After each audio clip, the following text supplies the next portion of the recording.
Rise and Shine Rwanda, it's Wednesday the 11th of October.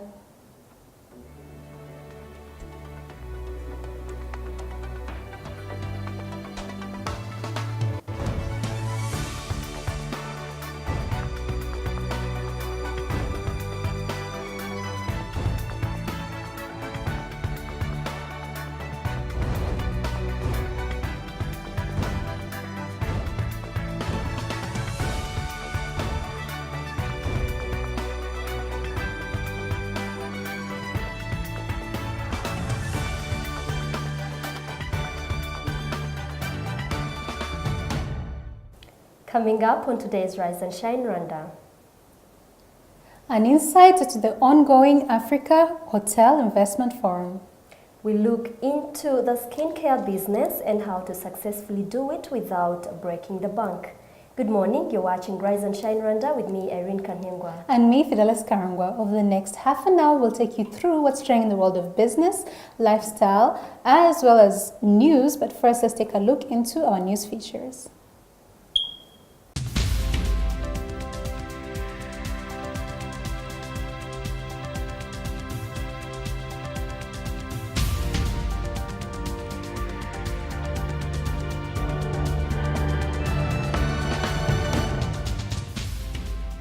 The National Institute of Statistics of Rwanda has announced that Rwanda's unemployment stands at 16.7% as of February this year. The statistics follow a labor force survey done by the Institute in partnership with the Military of Public Service and Labor beginning last year, where the new numbers were based on the new definition of employed and unemployed, which the statisticians say caused the numbers to go up. So far, the unemployed people totaled 606 and 997 as of February this year, where the youth unemployed stand at 21%. Out of about 11.6 million Rwandans, the statistics show that 6.7 million are of working age. However, of the working age population, about half are out of the labor force due to factors such as retirement, illness, and studies, leaving only 3.6 as part of the labor force. Officials say the findings will come in handy as the government sets to create 1.5 million jobs by 2024 as it rolls out various initiatives to promote employment creation, including the National Employment Program, capacity building, among others. And in regional news, Kenya's opposition National Super Alliance NASA has withdrawn from the repeat presidential election scheduled October 26th. NASA candidate Raila Odinga made the announcement at a press conference relayed live on television in Nairobi. Mr. Odinga was flanked by his running mate Kalonzo Musyoka and several members of the coalition. Let's take a look at the press conference courtesy of NTV Kenya. Election laws. Continuing on with their concerns when it comes to these election laws, Parliament should legislate neutrally. They feel that this is heavily a Jubilee partisan agenda being pushed that has not involved the opposition whatsoever in this process. And they believe this is to use the legislative powers to target individuals for punishment.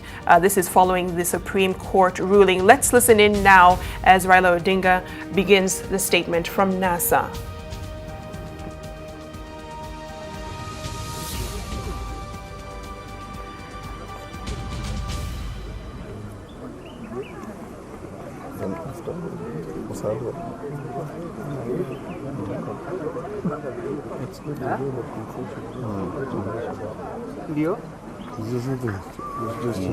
Just check.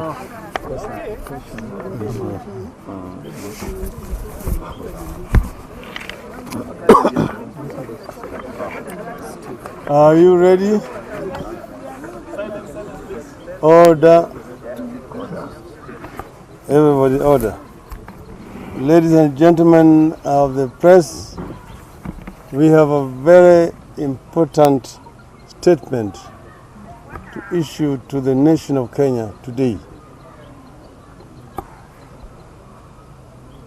This statement is the National Super Alliance Coalition statement on the withdrawal of the candidature of Right Honorable Raila Amolo Odinga and His Excellencies Stephen Kalonzo Musyoka in the presidential election scheduled for 26 October 2017. On August 8th, Kenyans voted in the sixth election since the return to multi-party politics in 1992, the political reform we call the Second Liberation. As is customary, voting went very smoothly. But when it came to tallying and transmission of results, everything that could go wrong did go wrong. It became the first presidential election in Africa to be annulled by the court, and only the fourth in the entire world. In the aftermath, the annulment has plunged the country into uncharted waters. That was to be expected.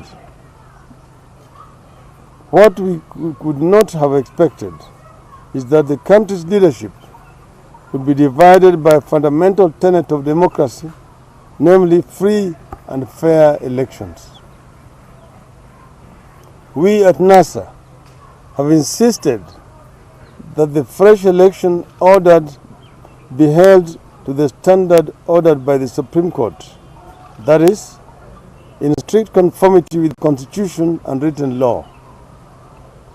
We have provided a checklist of what we deem to be the reducible minimum changes required to ensure compliance. The validity of the checklist of the requirements for free and fair elections proposed by NASA has not been disputed by anyone, not by the IEBC, not by Jubilee, or other actors and observers. The EU Observer Mission recommendations are in conformity with our irreducible minimum. Remember the 18-point statement issued by the EU mission here. Instead, the case for proceeding with the fresh election on 26th of October without these changes being made on the grounds of time constraints is unacceptable. Jubilee and the other proponents of an election without reforms are saying Bora uchaguzi, that is, any election will do. But we in NASA are calling for uchaguzi bora, a credible election. In a constitutional democracy, we should not be debating about a free and fair election or compliance with court orders, or accountability for breach of public trust.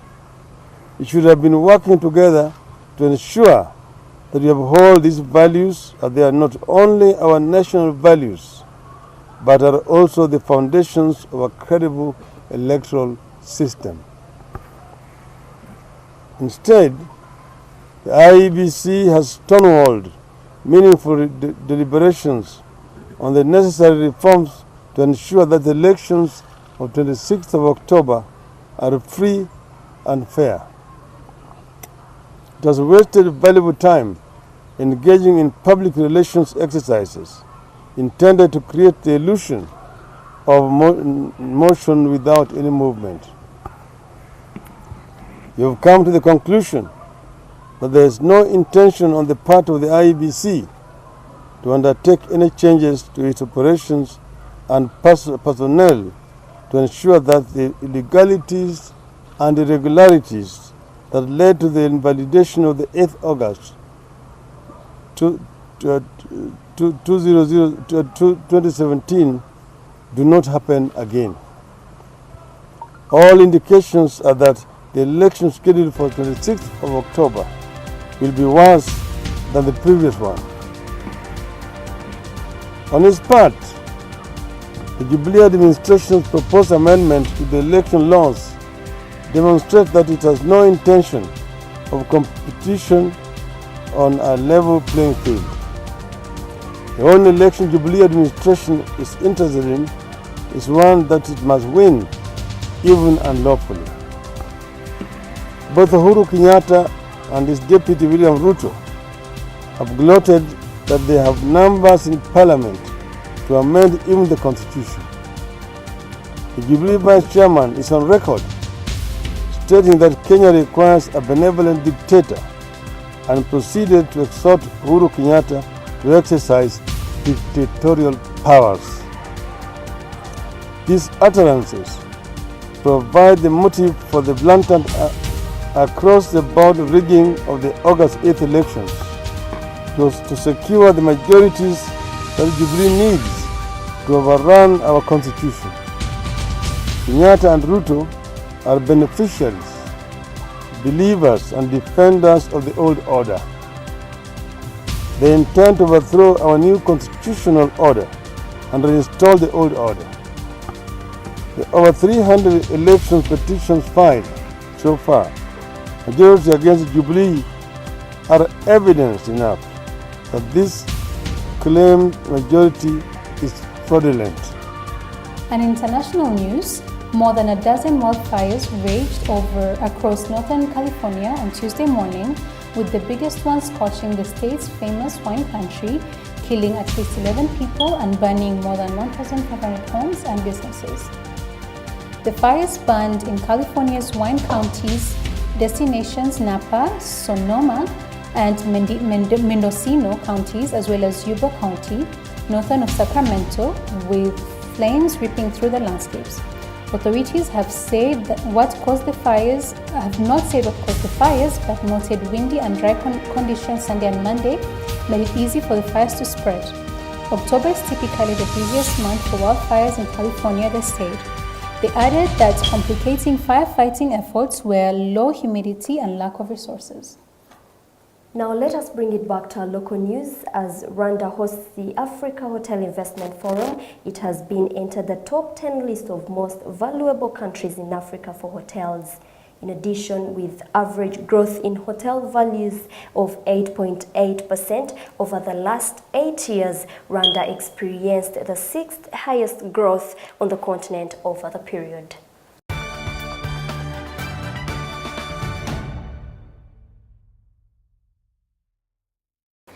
So Irene, it's of course an honor. For the first time, Rwanda has been ranked amongst the top 10 on this list of hotels that made it on this forum's list. So what does that mean for Rwanda, and how do you think Rwanda has made it into this hotel investment market? This is a very good step for Rwanda. A continent is something really big, and ranking among the top 10 is really a very good position. I think Rwanda has given a very wide platform to the investors. There is ease of doing business here in Rwanda. We've seen more investors coming each day. Investors are increasing. It is not only to the investors, but to also like citizens. Yeah, there has been ease of doing business. And again, there is a property rights protection. When this is up, it gives confidence and more trust to everyone who comes up to do business.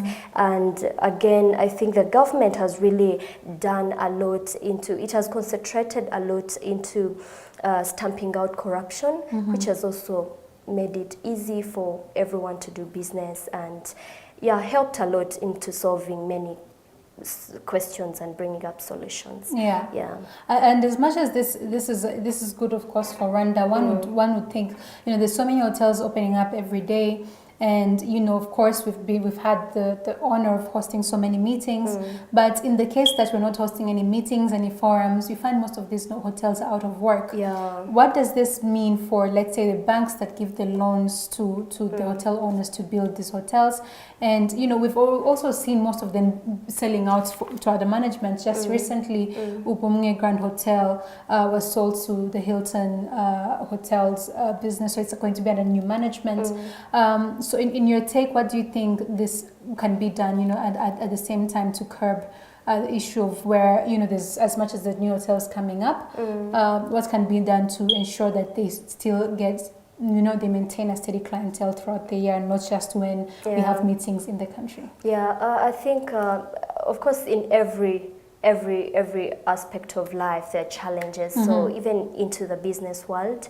And again, the government is really trying to do a lot to make things right for the upcoming businesses. Yes. And yeah, we hope these things are going to be solved, and we're seeing a very big step ahead, which gives us hope and courage to get there. Yeah.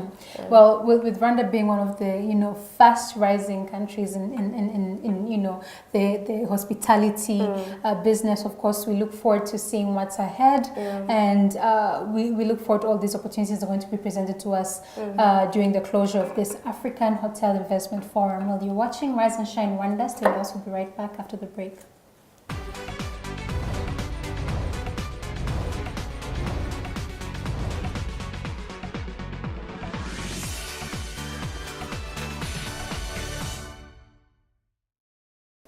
Welcome back to Rise and Shine Rwanda.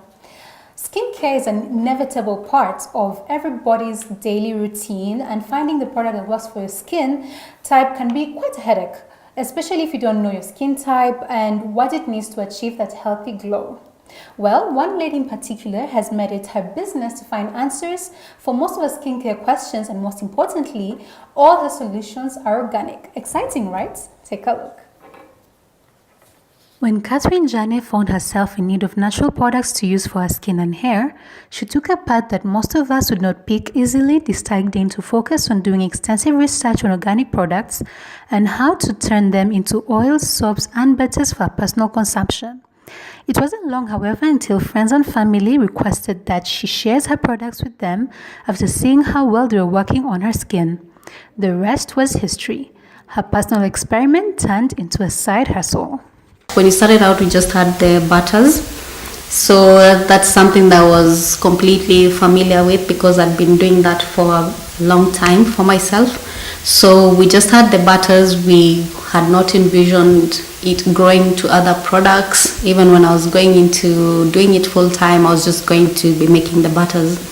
But then based on the feedback that I get from the customers, because I like to interact with them and get to understand what their skin concerns are, their skin types, what they're looking for. So based on that, we do research for a while to know what kind of ingredients you're looking at, what's the best ingredient for this type of problem, how do we want the product to look eventually. So once you can visualize that, then we start working with the designers to come up with the labels. Because I think we already had kind of a brand concept with what we did with the butters, so it's kind of trying to fit the rest of the products into that brand so they look a bit coordinated. So and then from that point, we do research. What I'd been doing was I was trying out with my friends, so I was using them as my guinea pigs. So I'd give them a few samples, people with different skin types, and then just monitor over time and see how do you like it, how is the consistency, how does your skin feel, getting that kind of feedback before settling on, okay, so these are the ingredients that are working, these are the proportions that are working, and then once you lock that in, then now we get the designs for the labels done and start sourcing for the materials. Being one of the pioneers dealing in organic skincare products, she has enjoyed exploring the Rwandan market and understanding what they would like to see being produced. However, challenges like scarcity of some of the raw materials she uses in production is still an ongoing issue for her. People are constantly asking for more, so it also challenges me to be better, because then this is what they know ZERUF to be. You can't make a good body butter and then now go and screw up with the rest of the product, because the reason people keep coming back is because of the quality. So I take a lot of time for launching something into the market, because I want to be 100% sure that this is what will work. This is the best that I can give for this kind of problem. I'd say the biggest challenge is the raw materials, because a lot of it is not available locally. I've tried as much as possible for what is available locally to get it locally, so that I'm also giving back to, you know, the community that's enabling me to have this business. But it's hard. It's hard. A lot of the things are not available locally, and it's been quite a hassle, considering we don't really, like, we're just starting out. You don't really have people that we can send to do, you know, like sourcing and that kind of thing. So it's been hectic in terms of, it's something that I kind of have to do everything myself. So it takes away from the time that I can do production, I can engage with customers. So that's been the challenge, but it's getting easier because once you know where to get what from, so the next time it's easier. But then there's also the fact that you're constantly trying to introduce new products. So as much as you know where to get things for the previous product, then you launch a new product and you start the search again for where can I get the best quality of this. Feeling proud to be part of the Made in Rwanda movement, Catherine looks forward to partnering with even more local producers to improve and increase her production. We've been trying to work with local producers. Like for the serums, I tried to put a lot of the essential oils that are available in Rwanda. So I get the essential oils from Ikirezi. They do some really nice, good quality essential oils. So that's where I get some of the essential oils from. And for some of the products, like the ones that have coffee, I love the smell of the Rwandan coffee. So that's what we use. So I try to, as much as possible, introduce things that I'm able to work with, stuff that's also locally available and also work. So I'm not diverging too much from what my original concept was, and I'm not also compromising on what it is I wanted the end product. Like I've loved the progress in the few months that we've been doing this. So it's constantly being challenging, like constantly challenging myself to give the best quality and introduce things that the people are looking for, and also try to make the price reasonable so all levels of people are comfortable getting ZERUF. So I'd say in 3 years I'd hope to be like a household name, so people know for all their natural skincare needs they can come to us. And then it's also been quite a challenge in terms of, this is something that wasn't there previously in the market, so trying to get people to appreciate that. Of course there are people who appreciated the natural skincare kind of routine, but then they didn't have this option in the market. But then there are people who like want you to tell them, so what does this do? You know, like they don't know any of the ingredients, trying to get them to shift from the more chemical products to this and get the same results without necessarily using harmful products. So that's been a thing. So I'm hoping by that time we'll have been able to get that culture into people, to move more towards the natural way of living, and you know, grow the business and employ people and give back. I think that's what I'd envision for Vision 2020. So there you have it. Don't break your bank account buying multiple products to achieve your hair and skin goals.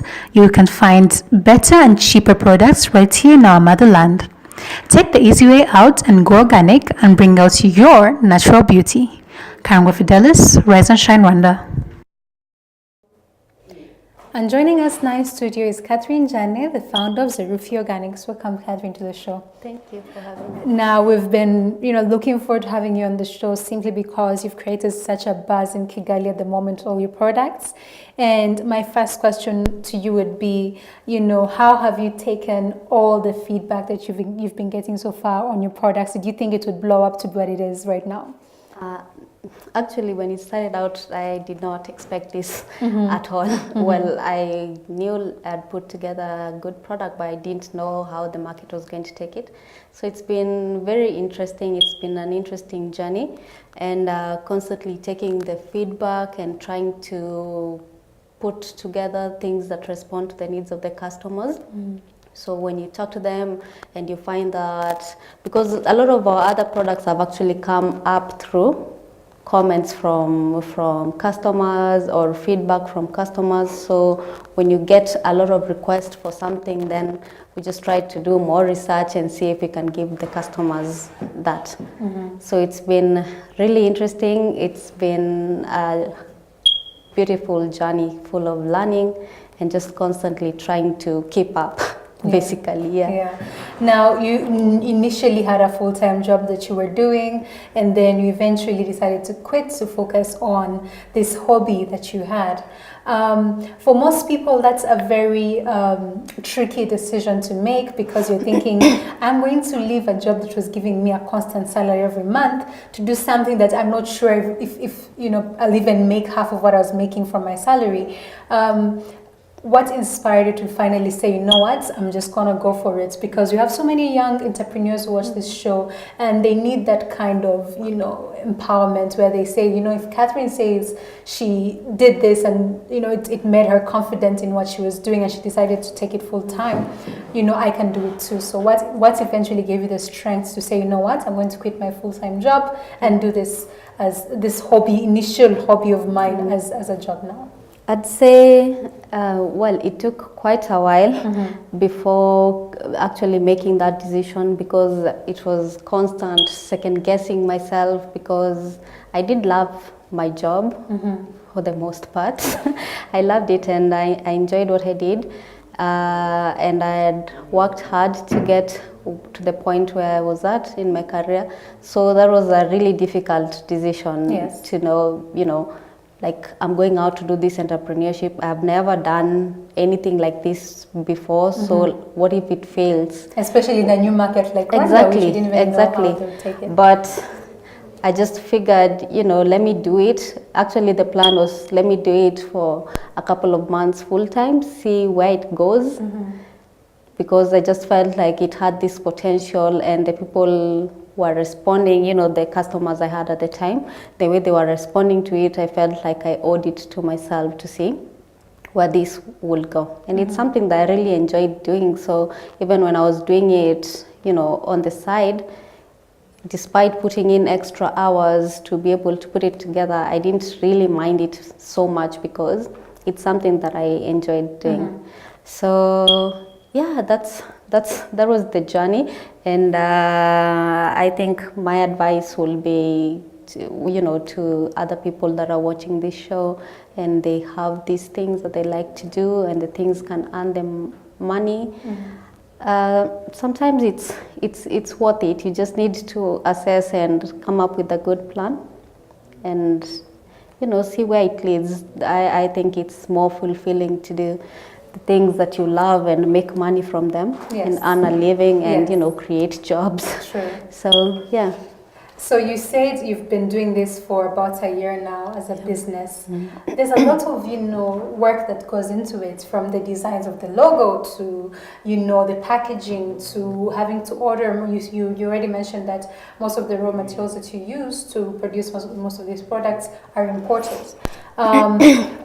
What would you say has been your, you know, biggest challenge as of yet, especially in the Rwandan market, apart from the raw materials? Do you think they understand most of these products?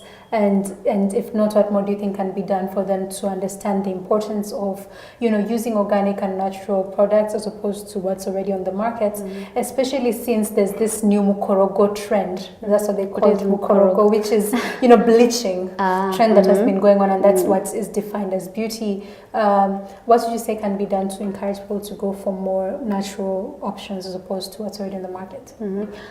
Initially, when we started out, so the biggest challenge was that, you know, these were new products in the market. It's not something that the mass mass market was familiar with.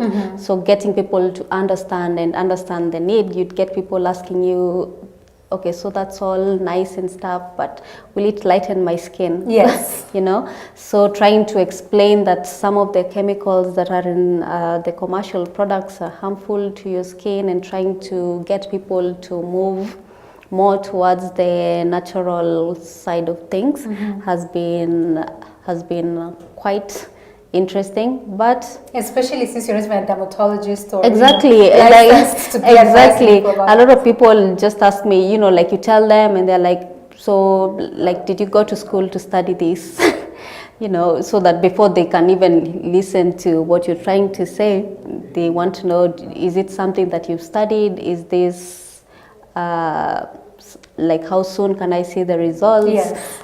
Is it going to be 1 week? You know, just constantly engaging the clients has been quite a task, but I'd say it's a good thing, because you get to have that one-on-one conversation with people, and you get to have feedback with people, and then, you know, once people start using the products, they now constantly call for any other need that they have for their skin, for their hair. So I'd say it's been a good thing in a way, that the fact that there weren't so many things out there. So when people think of ZERUF, you know, once they buy the first product, they constantly think of us when they're looking for something more for their hair or for their skin. Yeah. Yes. So doing business in the Rwandan market, especially since you're not Rwandan and you've seen how business is done in Kenya, for example, would you say it has been an easy process for you starting out a business in Rwanda? And, you know, what do you look forward to maybe getting, be it, you know, trainings or investments or advice on, you know, how to go about with your business? What would you say you're looking forward to getting from, let's say, the Rwandan government that could help you in your business, because we see how this could be a household name in the very near future? I don't know if I can speak to how different it is being an Rwandan, because I haven't done business, you know, even back in my home country. So everything I'm learning now is, you know, the first time I'm trying to do this. So I don't really have much to compare with. But I'd say the challenge will be, you know, the ease of getting things that I would have back at home. And, you know, just ordering things and getting them to come in, and that. The taxes, how are you finding the taxes so far? They're quite high.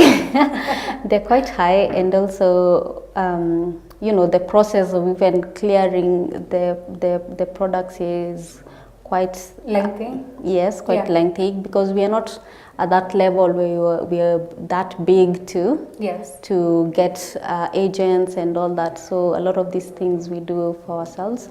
So maybe that's the issue. I wouldn't say maybe it's, you know, any other person doing business, maybe they're not facing these challenges. Yeah.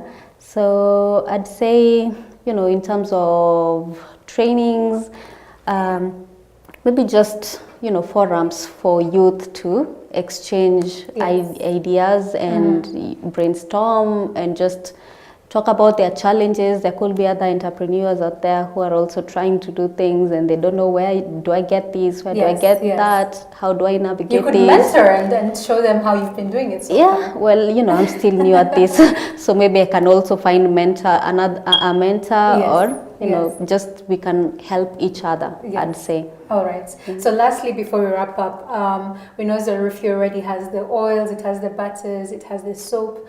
But what can we look forward to, and, you know, what should your competitors be afraid of in the very near future? You know, what are you going to scare them with? Well, we have a lot of new products coming up. Yes. We've been doing research on them, so we are hoping to launch them soon. So that's definitely something, you know, some of the things that people have been constantly asking for.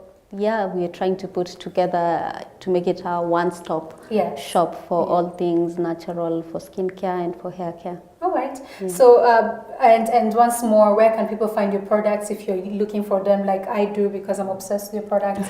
How easy are they to get? You know, just orient us on how to reach you. Okay, so when we started out, you know, the option of getting an office space was not really one we were looking at because of how expensive it is. Yes. So what we've done is that we've partnered with some online shops. We've partnered with Crosswheels, we've partnered with Rwanda. So people can order our products from them and they get the products delivered at home. It's just that easy. Yeah. Perfect. And I know we're running out of time, but I just remember this one and I had to ask. I know it's been crazy on Twitter with the Dove adverts and how people have been, you know, backlashing it. What is your take on that as somebody who is in skincare, just lastly as we wrap up? I don't think what the ad was in bad taste per se, but then I think in just being sensitive to the tone, I think a little more thought could have been put into it just to make sure the reception is okay across the board. But I don't think really the intention was in bad taste, given all the work that they've done in helping people accept their self-image. Yes. And you know, and they've had a couple of really good products too. Yeah. So I wouldn't say it was. I don't think. You're one of those reluctant ones about you're not losing your mind. No, I don't think it was in bad taste, given all the work that they've done, especially to help the colored people to find love in themselves despite everything that's happening around them. Okay. Well, thank you, Catherine, for being on the show. We look forward to having you again very soon. Yes, please. And good luck with everything that you're doing. Thank you. All right. So you're watching Rise and Shine Rwanda. Stay with us. We'll be right back after the break.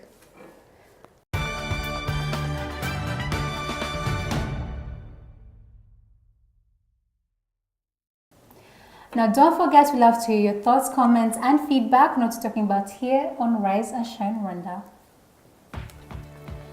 Tweet us at Rise and Shine RW. Like us on Facebook and send us your ideas for programs. Check out our Rise and Shine Rwanda YouTube page where you can catch all the shows and reports that we do.